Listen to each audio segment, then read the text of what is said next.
নাম জানেন, অপরদিকে তার কলিজা বের করে চিবিয়ে খেয়েছিল, তার নাম কি বলেন তো? আবু সুফিয়ানের স্ত্রী হিন্দা।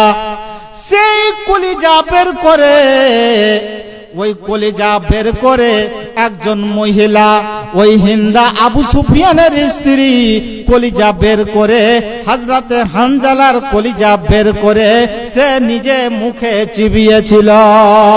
আমার বন্ধু, আমার নবী, আপনার নবী, সারা বিশ্বের নবী জনাবে মুহাম্মদ রাসূলুল্লাহ বলে সাল্লাল্লাহু আলাইহি ওয়াসাল্লাম তিনি হাজির ছিলেন।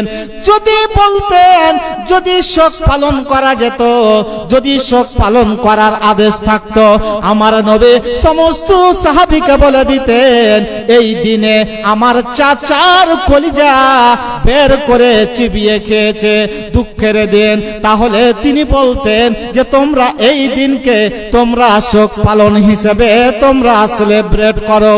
আল্লাহর নবী আদেশ দিলেননি, দেয়নি। ভাই আমার, বন্ধু আমার, খুশির জন্য যদি আপনি কোনো দিনকে পালন করার ইচ্ছা পোষণ করেন, এটাও করা যাবে না। আপনারা জানেন, আপনাদের শুধু রিভাইজ করছি, আল্লাহর নবী মক্কা থেকে মদিনাতে গিয়ে 10 বছর পরে আবার মক্কাতে আসলেন।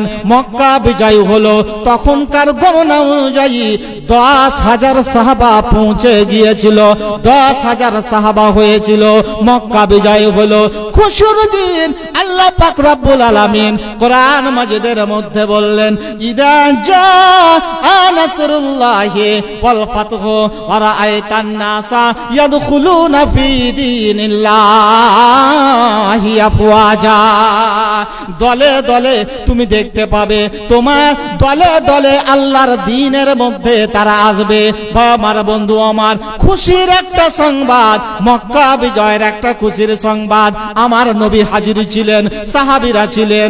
নবী আমার বলেননি আজকে খুশির দিন, এই দিনটিকে তোমরা সেলিব্রেট করবে, এই দিনটিকে তোমরা পালন করবে। আমার নবী বলে যাননি। বলেছেন?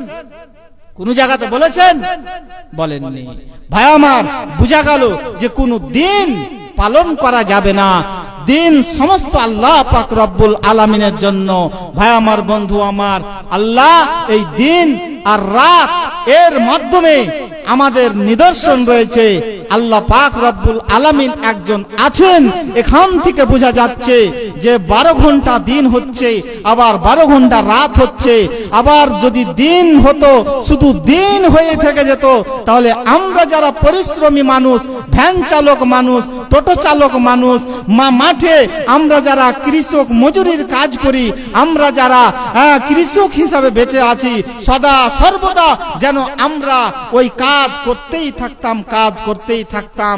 আমাদের শরীর ব্যালেন্স থাকতো না, কোনো আরাম থাকতো না, রাত থাকতো না, তো কোনো আরাম থাকতো না। আল্লাহ পাক আমাদের মধ্যে দিন আর রাতকে সৃষ্টি করেছেন। তার মানে হলো যে আল্লাহ পাক রব্বুল আলামিন এখানে এক ধরনের শিক্ষা, এখানে এক ধরনের নিদর্শন, যে নিদর্শনের মাধ্যমে আল্লাহ পাক রব্বুল আলামিনকে আমরা চিনতে পারবো। আর আমরা এইগুলো চিন্তা ভাবনা না করে, এই নিদর্শনগুলোকে আমরা কাজে না লাগিয়ে, আমাদের ফিকিরে, আমাদের চিন্তা চেতনাতে না এসে আমরা ওই ইয়াহুদ নাসারাদের পায়ে পা লাগিয়ে, তাদের হ্যাঁতে হ্যাঁ বলে, তাদের অভিনন্দনে, তাদের সাথে স্বাগতম জানিয়ে তাদের সাথে আমরা শিরক করে ফেলছি। আমার বিশেষভাবে ভাই ও বাবা জীবনদের, মা এবং বোনদের এটা মেসেজ বা বার্তা দিতে চাই, বিশেষ করে এই মুহূর্তের জন্য। যেহেতু আমাদের এই কিছুদিন আগে গেল, কিভাবে আপনাদের বলা হয়েছে জানি না, আমি জানিয়ে দিতে চাই যে এই ধরনের সেলিব্রেট, এই ধরনের দিবস পালন, এই ধরনের 25শে ডিসেম্বর বড়দিন, অথচ বড়দিন নয়। আর এই জানুয়ারি মাসের 1 তারিখ যে কুসংস্কার আমাদের ভিতরে ছড়িয়ে ছিটিয়ে আছে, এগুলোকে আল্লাহর ওয়াস্তে, নবীর ওয়াস্তে যেন আমরা পরিহার করতে পারি। তাই সকলে বলুন আল্লাহুম্মা আমিন।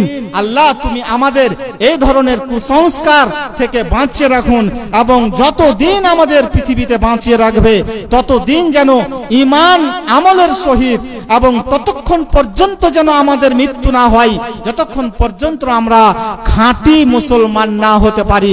তাই সকলে বলুন আল্লাহুম্মা আমিন। এবার আমি এই দিকে আসি যে আপনাদের সামনে কোরআনের একটি আয়াতের অংশ পাঠ করেছি এবং নবীর একটি হাদিস পাঠ করেছি। ভাই ও বন্ধুরা, আমি আপনাদের একটি করে কথা মাঝে মধ্যে বলবো। আচ্ছা, আমার মা বোনেরা কোথায় যাচ্ছেন? এদিকে দেখুন। এবার এই মা বোন, আমার ভাইদের কথা বলবো আর একদিকে বোনদের কথা বলবো।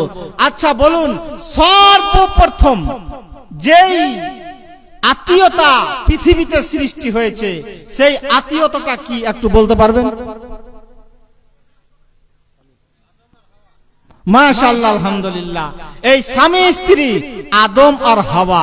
আচ্ছা বলুন, তারা পরবর্তীতে স্বামী আর স্ত্রী ছিল না অন্য কোনো সম্পর্ক ছিল?